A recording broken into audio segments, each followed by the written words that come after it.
For 15 years they called it criminal money, terrorist funding, a speculative bubble that would collapse any day. The government raided exchanges, arrested founders, and told you Bitcoin was too dangerous for your portfolio. But here's what they didn't tell you. While the SEC was suing crypto companies and the Treasury was warning about risks to financial stability, the US government was quietly becoming one of the largest Bitcoin holders on Earth. Over 200,000 Bitcoin, worth roughly $20 billion at today's prices. More than El Salvador, more than most corporations, more than most countries. And now, Senator Cynthia Lummis has introduced the Bitcoin for America Act, legislation that would formalize a strategic Bitcoin reserve for the United States. Not if, when. The question isn't whether governments will adopt Bitcoin, it's whether you'll position yourself before they finish buying. Bitcoin isn't just a technology story or an investment trend, it's a monetary revolution. And like all revolutions, the early resistance comes from those who have the most to lose. But history shows us something fascinating. The institutions that fight new monetary systems, the hardest eventually become their biggest accumulators. If you trace the evolution of US government policy on Bitcoin, from outright hostility to quiet accumulation to proposed strategic reserves, you discover a pattern as old as empire itself. Those who control the next form of money control the next era of power. To understand how we got here and where this is heading, we need to go back to the beginning, not Bitcoin, but of the government and money itself. In 1933, Franklin Roosevelt signed Executive Order 6102. Overnight, it became illegal for American citizens to own gold. The government forced citizens to sell their gold to the Federal Reserve at $20.67 per ounce. Then, once the government had accumulated the gold, they revalued it to $35 per ounce. The government confiscated wealth, then immediately inflated its value. A transfer of purchasing power so massive and so brazen that it defined the next generation of American monetary policy. Why? Because gold was the constraint. Gold limited the government's ability to print money, wage war, and expand the state. So they removed gold from the equation entirely, not by destroying it, by monopolizing it. This is the pattern. When a form of money threatens government control, they don't simply ban it, they accumulate it, then regulate it, then monopolize it. History is littered with these cycles. The French assignats, the Spanish doubloon, the British sterling backed by colonial plunder. Each time, the entity that controls the money supply controls the system. Fast forward to 1971. Richard Nixon closes the gold window, severing the dollar's last connection to hard money. Bretton Woods collapses. The age of pure fiat begins. For the next 50 years, the dollar reigns supreme, not because of intrinsic value, but because of network effects, military power, and the petrodollar system. The US could print without consequence because every nation needed dollars to buy oil, settle debts, and trade internationally. But here's where it gets interesting. Bitcoin emerges in 2009, right after the 2008 financial crisis exposed the fragility of the fiat system. A pseudonymous creator named Satoshi Nakamoto releases a white paper describing a peer-to-peer electronic cash system. No central bank, no government control. Fixed supply of 21 million coins, the ultimate hard money for the digital age. And the US government's initial reaction? Hostile, dismissive, aggressive. In 2013, the FBI shuts down Silk Road and seizes 144,000 Bitcoin. They call it drug money, criminal infrastructure. In 2014, they arrest Charlie Shrem for alleged money laundering. In 2017, they deny every Bitcoin ETF application. In 2020, the Treasury proposes rules that would surveil every crypto transaction. Steven Mnuchin, then Secretary of the Treasury, warns that Bitcoin is being used by criminals and must be heavily regulated. The narrative was clear. Bitcoin is dangerous. Bitcoin is for criminals. Bitcoin threatens the stability of the financial system. But something else was happening beneath the surface, something the headlines didn't capture. While the government publicly attacked Bitcoin, they were also quietly accumulating it. Every seizure, every raid, every arrest of a dark web operator or ransomware hacker, Bitcoin flowed into government wallets. By 2022, the US government held an estimated 205,000 Bitcoin, making it one of the largest holders in the world. Let that sink in. The same government telling you Bitcoin was too risky for your 401k was sitting on a $20 billion Bitcoin position. This isn't hypocrisy. This is strategy. And if you understand the historical pattern, how governments transition from resisting a new monetary system to controlling it, you can see exactly where this is headed. The British Empire didn't hate gold. They monopolized it. The US didn't fear oil. They built a system where oil could only be purchased in dollars. And now Bitcoin. The US doesn't plan to destroy it, they plan to own it. Because here's the hidden truth. Bitcoin isn't a threat to the dollar. It's a threat to dollar monopoly. And monopolies don't surrender, they adapt. They co-opt. They absorb the competition and turn it into an asset. The pattern is always the same. First they mock it. Then they fight it. Then they regulate it. Finally they hoard it. We're entering the hoarding phase. And once you see the pattern, you can't unsee it. Something changed in 2024. Not slowly, not subtly, dramatically. Donald Trump, who once called Bitcoin a scam and said he wasn't a fan of cryptocurrency, stood at the Bitcoin 2024 conference in Nashville and announced a radical policy shift. If elected, his administration would hold 100% of the Bitcoin the government currently possesses and position the US as the crypto capital of the planet. He promised to fire SEC Chair Gary Gensler on day one and establish clear, innovation-friendly regulation. But Trump wasn't alone. Across the political aisle, momentum was building. Senator Cynthia Lummis of Wyoming, a Republican known for her pro-Bitcoin stance, introduced the Boosting Innovation, Technology and Competitiveness through Optimized Investment Nationwide Act, or the Bitcoin Act. The official name, the Bitcoin for America Act. The proposal was stunning in its ambition. Direct the US Treasury to establish a strategic Bitcoin reserve, purchasing up to 1 million Bitcoin over 5 years. That's roughly 5% of Bitcoin's total supply. Think about that. The US government, currently holding about 200,000 Bitcoin through seizures, would intentionally purchase 800,000 more. At current prices, that's $80 billion.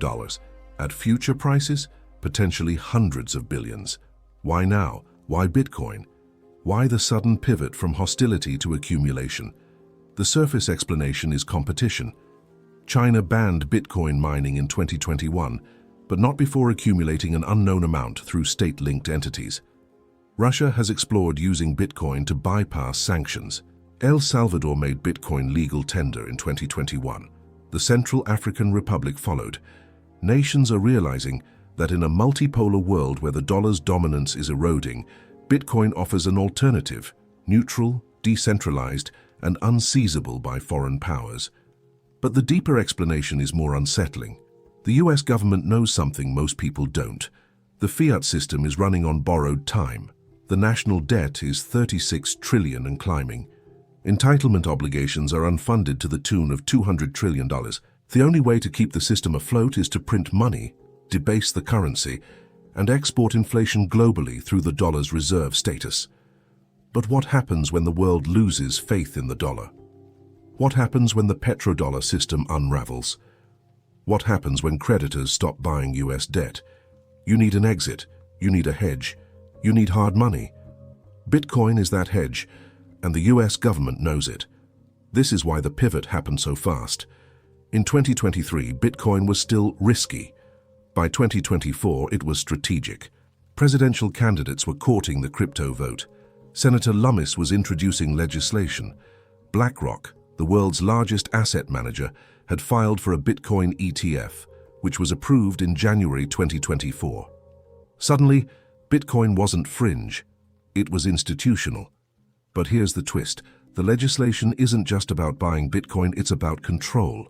The Bitcoin for America Act proposes that the Treasury purchase Bitcoin using existing gold certificate revaluations and Federal Reserve remittances, without adding to the national debt. Clever. They're funding the reserve with accounting tricks, not tax dollars. And once the reserve is established, it becomes a strategic asset, like gold or oil, held in perpetuity. The government wouldn't sell it. They'd hold it. Forever. Why? Because scarcity is power. If the US holds 5% of Bitcoin's total supply, and other governments hold another 10 to 15%, then the majority of the world's hardest money is controlled by nation-states, the same entities Bitcoin was designed to root around. This is the inflection point. Bitcoin was created to be decentralized, permissionless, and outside government control. But if governments accumulate enough of the supply, they effectively centralize it. Not through code changes or protocol attacks, but through sheer ownership. The decentralization remains technical, but the distribution of power shifts back to the state, and once they control the majority, they control the market, they control the price, they control the narrative. This isn't paranoia. This is history repeating. Gold was decentralized once too. Then governments monopolized it. And when gold lost its monetary role, they still held it, just in case. Now ask yourself, if Bitcoin becomes the next global reserve asset, do you want to be accumulating it alongside governments, or after they've already cornered the market? Here's how the accumulation is happening. Not in theory, in practice, right now. Method 1. Seizures and forfeitures.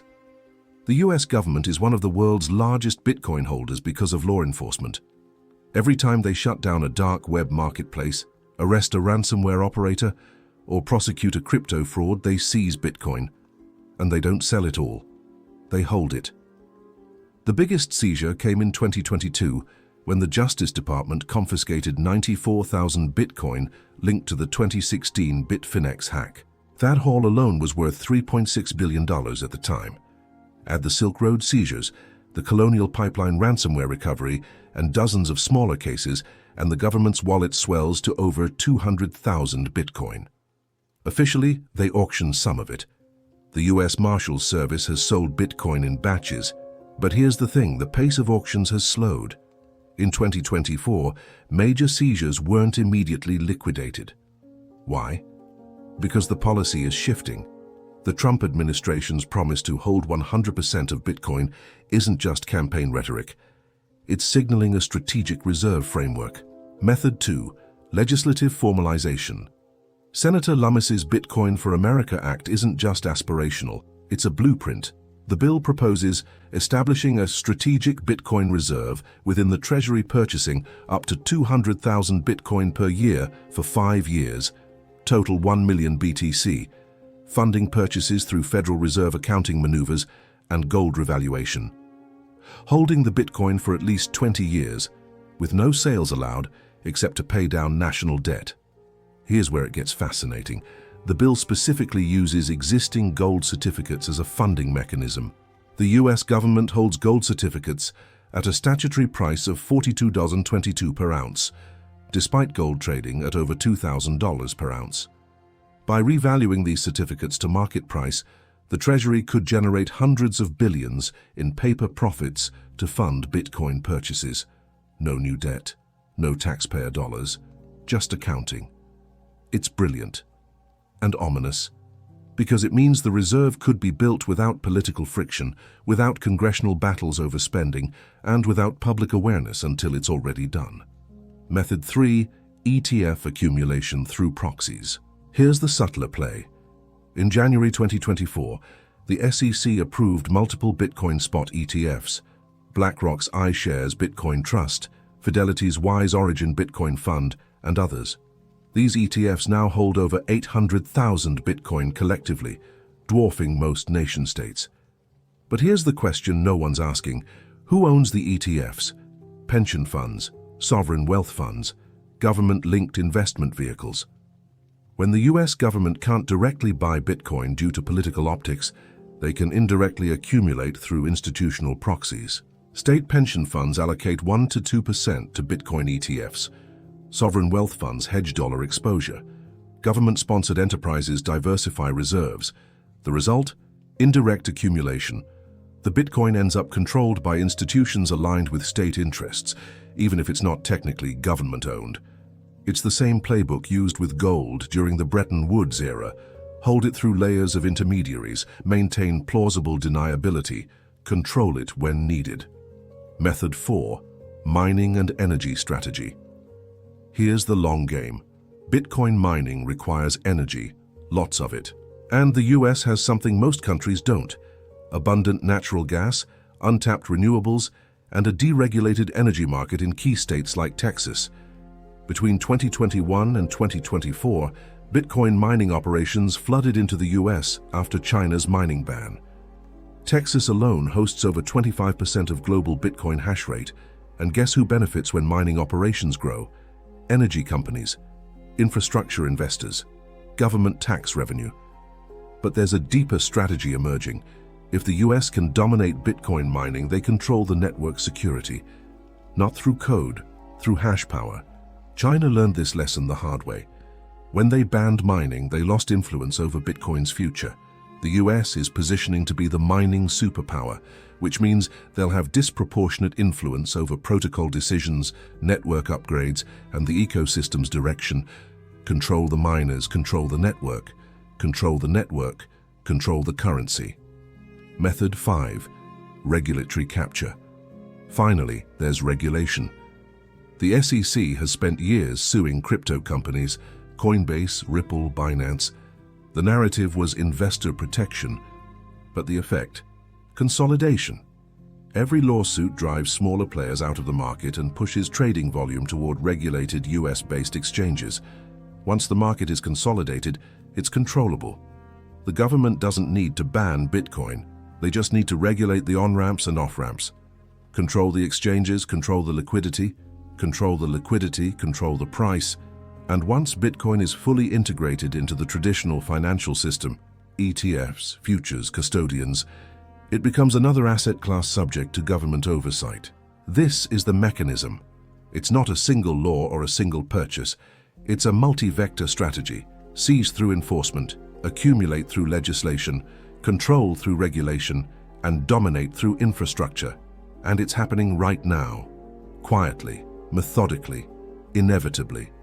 The Bitcoin for America Act is just the formal acknowledgement of what's already in motion.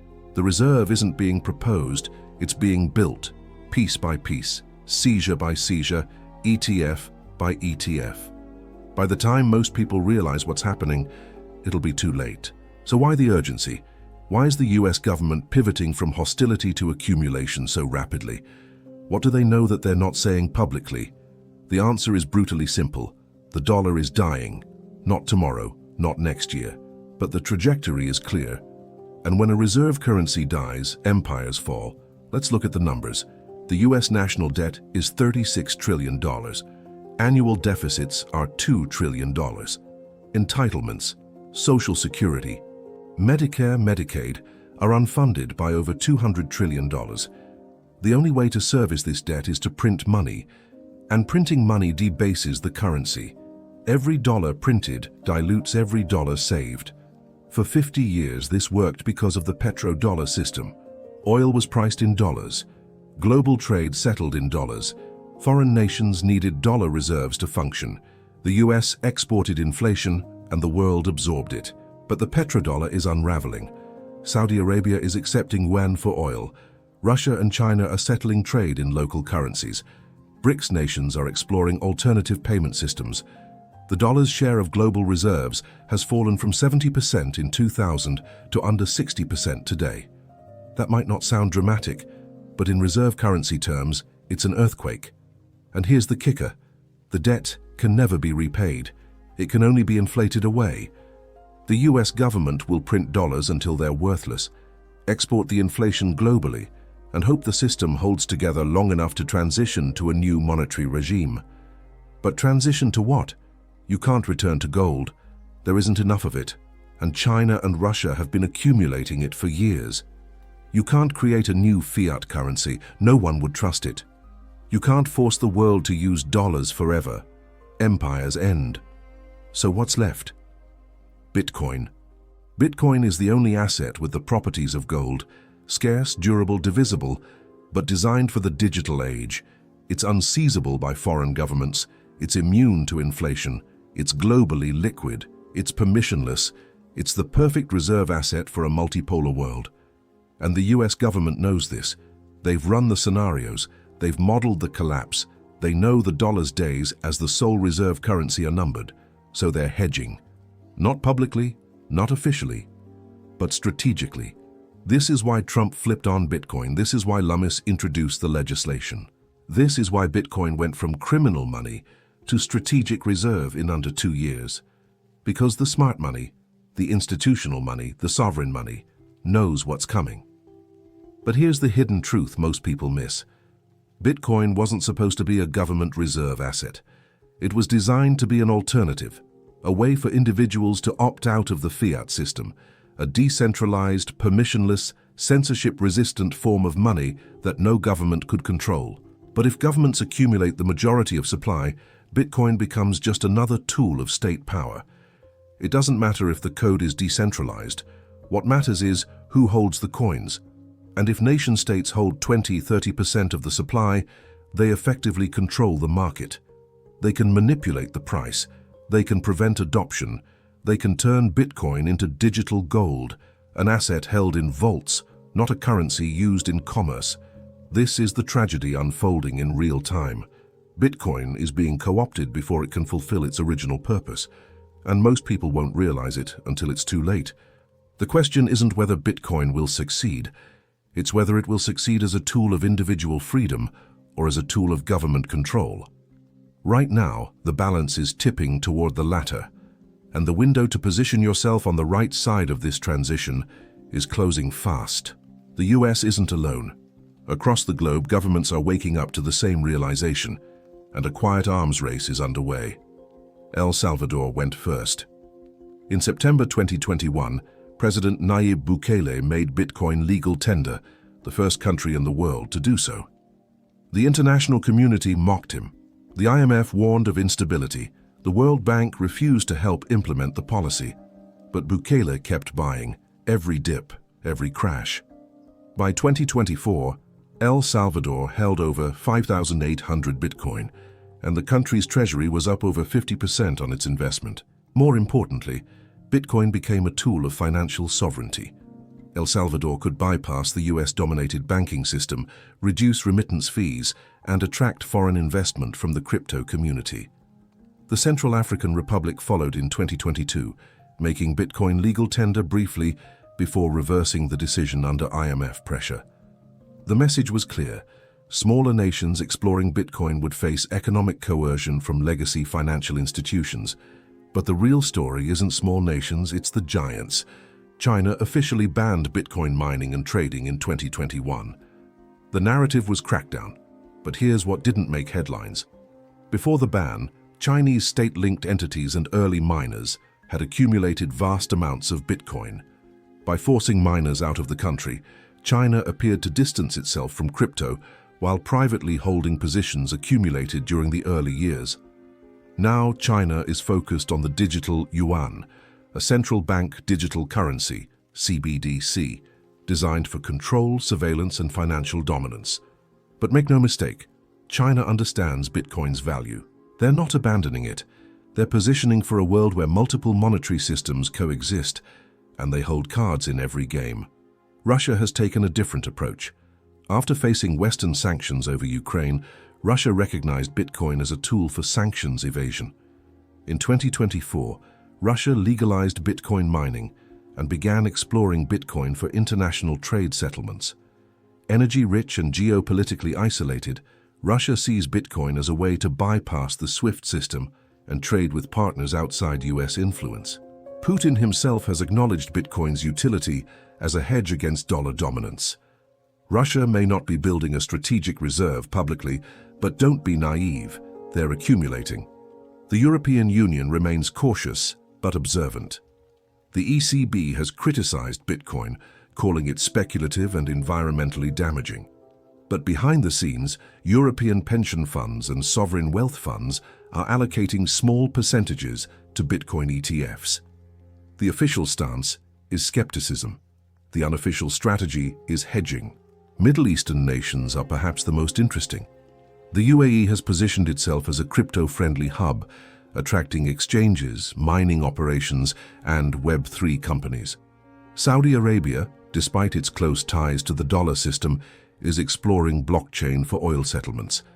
These nations understand that the petrodollar's decline is inevitable, and they're preparing for a post-dollar world. Even Japan and South Korea, traditionally conservative financial powers have seen institutional adoption accelerate. Japanese pension funds are exploring Bitcoin allocations. South Korean retail investors are among the most active crypto traders globally. The pattern is unmistakable. Every major nation is positioning for a future where Bitcoin plays a role, whether as a reserve asset, a sanctions evasion tool, or a hedge against dollar collapse. But here's the critical insight. This isn't about ideology. It's not about believing in Bitcoin's technology or decentralization ethos. It's about power.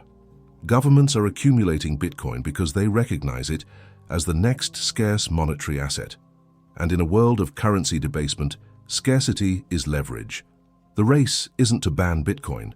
The race is to accumulate it before the public catches on. Before retail investors front-run sovereign buyers. Before Bitcoin becomes so expensive that building a meaningful reserve becomes politically untenable. This is why the Bitcoin for America Act matters. It's not just about the US building a reserve. It's about the US signaling to the world, we're in the race, and we're going to win. When the US formalizes a Bitcoin reserve, other G7 nations will follow, then G20, then everyone. And by the time Bitcoin is universally recognized as a strategic asset, the distribution will already be locked in. Governments will hold 20 to 30%. Early adopters will hold another 20%. Lost coins will account for 15 to 20%. That leaves less than 40% for the rest of humanity. And if you're not positioned before the sovereign rush begins, you'll be buying at prices set by governments, not markets. Let's game this out. Fast forward 5 years. The Bitcoin for America Act passes. The US holds 1.2 million Bitcoin. China holds 1 million. Russia, EU nations, Japan and others hold another 2 million combined. That's over 4 million Bitcoin, nearly 20% of the total supply, held by governments. Add in lost coins, estimated 3 to 4 million. Long-term holders, another 4 to 5 million. And institutional custody, 2 to 3 million via ETFs. And you're left with less than 5 million Bitcoin in active circulation. That's under 25% of the supply actually available for trading, commerce, or individual ownership. What does this world look like? Scenario 1. Digital gold standard Bitcoin becomes a reserve asset like gold, held by central banks, rarely transacted, primarily used for international settlements between nations.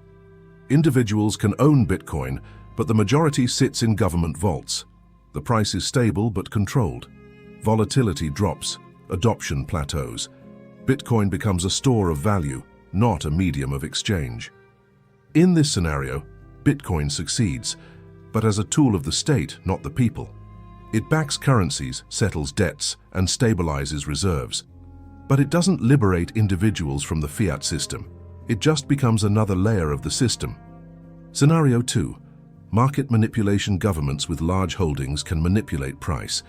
Need to suppress Bitcoin to defend your currency? Sell 50,000 Bitcoin. Need to pump it to liquidate short sellers or attract capital? Buy aggressively. With enough supply concentration, nation-states effectively control the market. Bitcoin's promise of decentralization remains true at the protocol level, but irrelevant at the economic level. Scenario 3. Regulatory weaponization. Once governments hold significant Bitcoin, they have incentive to regulate it heavily, not to kill it, to control it. They'll mandate KYC for every transaction. They'll require reporting for every wallet. They'll link Bitcoin addresses to identity databases. They'll tax it aggressively. And if you don't comply, they'll freeze your accounts, seize your holdings, or ban you from the system entirely. Bitcoin's code remains uncensorable, but the on-ramps, off-ramps, and real-world utility become gate-kept by the state. Scenario 4. Parallel systems. Perhaps the most likely outcome, Bitcoin splits into two worlds. Government Bitcoin, custodied, regulated, integrated into the financial system, and underground Bitcoin, peer-to-peer, privacy-focused, used by those who refuse to comply. The former becomes a reserve asset. The latter remains a tool of resistance. This is how gold evolved. Governments hold it, individuals can own it, but it's no longer used as money. It's a relic, a hedge, a museum piece. Bitcoin could follow the same path, technically functional, economically neutered. But here's the crucial difference. Bitcoin's supply is absolutely fixed.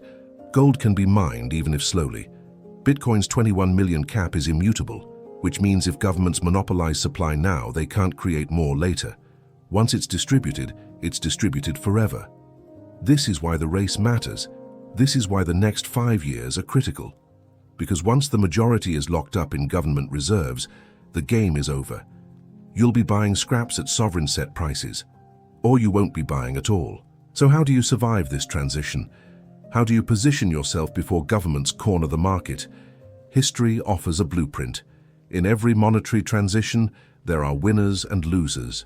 Those who adapt early thrive. Those who cling to the old system get crushed. Lesson 1. Own the scarce asset before the state does. In the 1920s, savvy investors accumulated gold before Roosevelt's confiscation. When Executive Order 6102 hit, they'd already positioned themselves. Some moved holdings offshore, some held through non-compliance, some converted to foreign currencies. But they all recognized the signal. When the government starts hoarding an asset, you should already own it. Bitcoin is giving you the same signal. Senator Lummis isn't hiding the plan. She's announced it publicly. Trump has endorsed it. The legislation is drafted. The only question is, will you act before or after? Lesson 2. Self-custody is sovereignty. Bitcoin in an exchange is not your Bitcoin. Bitcoin in an ETF is not your Bitcoin. Bitcoin held by a third party is not your Bitcoin. If you don't control the private keys, you don't own the asset. You own a claim on the asset. And claims can be frozen, seized, or nullified. The governments accumulating Bitcoin understand this. That's why they're taking possession, not buying ETF shares. You should do the same.